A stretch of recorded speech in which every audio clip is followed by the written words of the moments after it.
Every single week, I get messages from agents up and down the country asking me questions about how to grow their estate agency business. Everything from how to get more leads, how to sell more properties, even consistency and cash flow.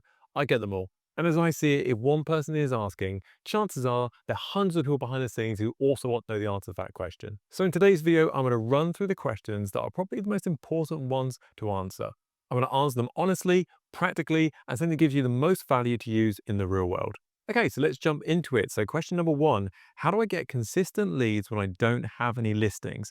Okay, so let's assume an absolute worst case scenario. Let's go complete blank canvas. You've never been an estate agent before, might have been inside a house, but you've got no previous clients, no contacts, no phone book, etc. Let's go for a real worst case scenario. So I'm going to talk about the new school way of business as I see it, and I'm going to explain this in the same way I was explained to myself. So let's imagine you are on a very long road. You can look out into the future, and 5 miles down the road, you can see your goal. So you've got a couple of choices here. First one is to walk that 5 miles. Now it's long, it's arduous, it's 5 miles, not the best fun you're going to have in your life. But a mile in the opposite direction for that goal is a car. But it is in completely the opposite direction for your business today. Now, which way would you go? Would you walk the 5 miles in the correct direction? You know you're going to get there in a couple of hours' time. Or would you walk a mile in completely the wrong direction, but when you get there, you've got a car and you can drive those 6 miles in a few moments. And then when you get to that goal, hey, you've got a car and the world is your oyster. So which way would you go? Now, this is how I would see sort of old school business versus new school business. So old school business is the 5 mile walk, grinding things down every single day. This is things like your leaflets, your door knocking. It is just grinding away. Yes, you can get to that goal over time, but it's really, really hard work. And really, you carry no momentum. So if you stop door knocking, for example, the phone stops ringing. You stop doing letters, the phone stops ringing. You stop doing leaflets, the phone stops ringing. So actually the way that I see modern business being done these other days is walking in the wrong direction to the car and getting a vehicle. What we're looking at is how can we become the most well-known person, liked and trusted in the local area when it comes to everything property related in this instance. So for example, if there was a podcast for your local town, for example, appear on that podcast.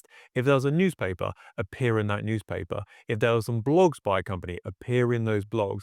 If there's Facebook groups, appear in those Facebook groups. These are assets that work for your business, whether you're on them or not. That blog is still be going out when you're asleep. That Facebook post, people will still be viewing it when you're on holiday. These are all things that carry momentum in your business.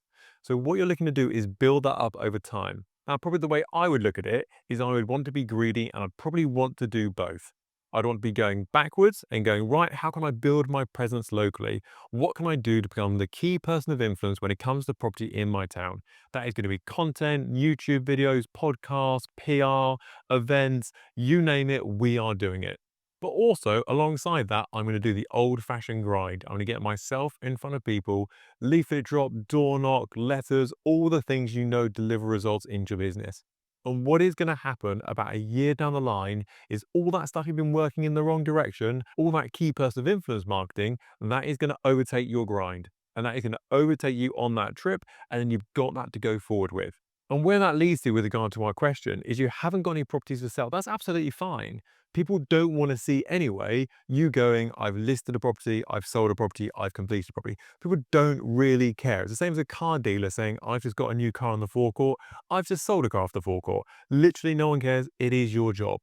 But what they care about is what's important to them and how you can change their life. So this is going to be things like market updates, for example, about what's going on in the local area, success stories from their local areas about how you helped them to get the result they wanted. You're doing everything you can do to cement yourself as the local expert in the property market in the local area. This might be street of the week. It might be Q1 compared to Q2. It might be 2026 compared to 2025. And the great news is there's never been an easier time to get this information in front of yourself either.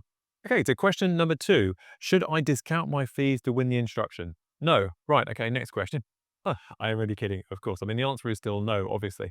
What I'd always look at here is include, don't discount. So if someone came to me and said, look, Chris, I want to go with this other agent, but they're at 1% and you're at 1.5%. I'll be like, great. Okay, well, let's look at the maths of it. Let's look at the maths about where you're going to end up down the line. Now, I'm very aware that when people make decisions, it's usually based on emotion, not on logic. So let's say we ruled it out in front of them and said, look, you're going to end up £5 better off by selling with me. And they still went, yeah, but they're at 1% and you're not. I go, right. Okay, well, let's see the difference between this 1% and our 1.5%. Okay, so we are trying to find £2,000 worth of value for me selling it over these other guys selling it. Well, what I can do is I can include this as part of the package.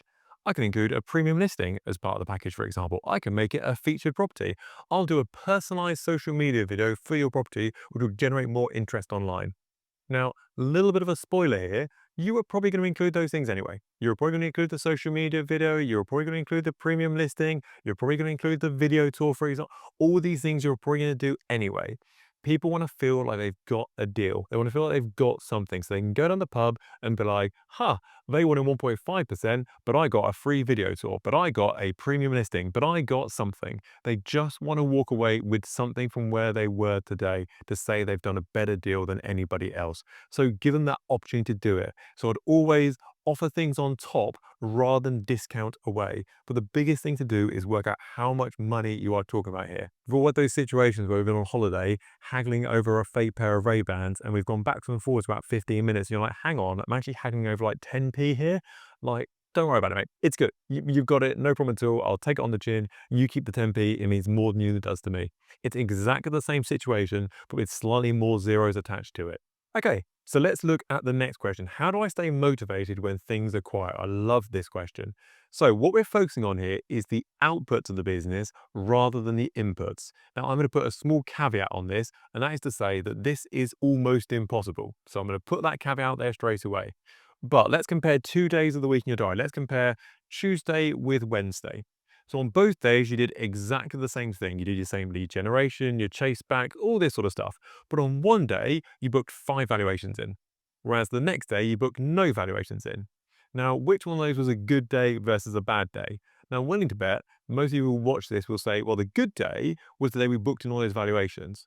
But why? We did nothing different between those two. Ultimately, we just got lucky. So this is why we want to focus on the output of the business as much as we possibly can do. If you've got your diary lined up correctly, you should have daily jobs, weekly jobs, monthly jobs, all put within your calendar. You should then follow these to an inch of their life. So if you've got in your diary, for example, let's pick a nice easy example here, to knock on 10 doors a day, great. Well, if you get to Friday and you've knocked on 50 doors, high five, really well done. You've ticked that box. We focused on the output rather than the input. We might get a valuation from that. We might get 5 valuations from that, but that is largely outside of our control. We knock on all their front doors and they're all out. Yes, we could try a different time of day, but therefore we can get really downtrodden by the fact that hasn't worked out for us. Where you go, actually, my goal is knock on 50 doors a week. My goal is to deliver 1,000 leaflets. My goal is to get 100 letters per week. My goal is to post on social media every single day. Therefore, we can get from the beginning part of the week to the end part of the week and go, that was a good week because I did everything I felt like I need to. Some weeks you might get 3 valuations off the back of it. Some weeks you might get 10 valuations off the back of it. But you've stayed consistent to that formula over time. So whatever you possibly can do, focus on the output of your business rather than the input. Okay, next question. So what should I focus on in my first 90 days? Lead generation, lead generation, lead generation, lead generation, personal brand, lead generation. That is the biggest thing you should be focusing on. The question you should be asking yourself is, does this get me instructions on the market? Does this get me market appraisals? If the answer is no to that in any way, shape or form, put down whatever is in your hand at the moment and go back and focus on that. The biggest issue that any business has is, does anybody even know who you are? You can be the most amazing, spectacular, orgasmic estate agent in the world, but if no one knows who you are, what are you going to do about it? Whereas if you're fantastic at marketing, people will call you out and you can actually show off how good you are. So therefore, you need to look at it and go, what's my priority in the first 90 days? It is getting myself in front of as many people as I possibly can do who might potentially want to sell their property either now or in the future. And what are the most direct paths that I can do to get myself in front of those people? Okay, question number 5. How do I market myself without being cringe or spammy?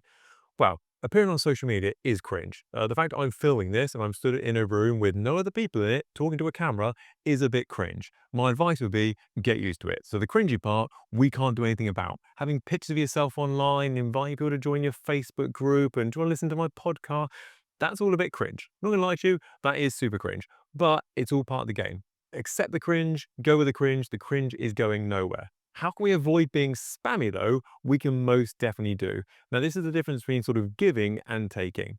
So if we're giving people value and we're helping people, generally not seen as spammy. If we are saying, what can I get from this? Me, spammy. 100% spammy. This is why people don't like people knocking on their front door, because they get to the front door and go, right, what do you want from me? What is it? Money? Signature? What do you want from me? Whereas if people say, actually, how can I help you? Hey, just thought of you. Thought I'd just offer this to you. Thought it might be a bit valuable. Thought you might like this bit of content. Record this video. Thought you might like it. So when you help people, it is not spammy. As soon as your number one priority is to help yourself and what can I get? Gimme, gimme, gimme, you are spammy. So push out rather than pull in. Okay, next question and the last one. Is it normal to feel overwhelmed or am I just not cut out for this? It is completely normal to feel overwhelmed in a state agency. You have got many plates spinning at one time. Some might be smashing on the floor, some are bigger than other ones. You've got other people throwing plates at you. It's just like a Greek wedding up in this place. Like there are plates everywhere. So it is perfectly normal to feel overwhelmed, especially these days. If you go back 10, 20, 30 years ago, for example, there were less plates to focus on. You had a database, you had a hotbox, you had a phone, you had viewings, you had valuations, get on with it. Now you've got things like PR, you've got bulk email, you've got social media, you've got YouTube, you've got podcasts. They're all plates you need to be spinning as a business at any one time. And if anything, there's only getting more of them as the business grows. So it's perfectly normal sometimes to feel overwhelmed. What I would say is structure is your best friend. If you think to yourself, actually, what do I want to produce in my business every day, every week, every month, every year? If you have that structure in your diary, you can just follow it. So you know what you've got coming up, you know how long you've got left before you need to record something else, or how long you've got before you've got a bulk email that goes out. All these marketing triggers, you know exactly when they're coming next. At least then you can plan for it. Always my advice, if you ever feel overwhelmed and you feel like you've got too much on your plate, this is like coaching 101. Like every coach in the world is going to say this to you. Get a pen out, get a piece of paper, and mentally vomit on that piece of paper. Go, right, give me every single thing that you can think of that you need to do, write it on that piece of paper. Eventually, you'll look at that bit of paper and go, actually, that's not too bad. That actually felt a lot worse in my head than it did in reality. Because you probably listed 5, 10, 15, 20 things on the piece of paper, and you're like, oh, actually, I can start ticking some of those off. There's some low-hanging fruit I can work with. So if you ever feel overwhelmed, just get on a piece of paper. I literally do this every morning. So I literally, every single day, the first thing I will do before my phone even comes off airplane mode, I'll get my pen out and I'll write, right, what's the jobs for today? What do we need to do today to make today a success? And it sounds a bit cheesy, but all day I'll just tick those jobs off. Right, I've got 5 minutes. Right, which one of these jobs will I do in 5 minutes? Right, I can tick that one off. So if you ever feel overwhelmed, get it in front of you. But it is perfectly natural to feel overwhelmed in times, but systems and structures are there to support you. If you don't have them, then yeah, it can be a stressful existence. So get those systems, get those structures, get a pen, get a piece of paper, and get rocking and rolling. And so yes, absolutely you are cut out for this. You will make it work. Okay, so that is a wrap for today's video. I hope you enjoyed it. I hope you took some value from these questions. They're really good. Keep them coming in, I would say. If you enjoyed today's video and you want to get some more advice about how to grow your own estate agency business, you can download a free copy of my best-selling book, Your First £100,000 Estate Agency. Just DM us the word book over on Instagram and that'll come straight across yourself. I'll catch you on the next video.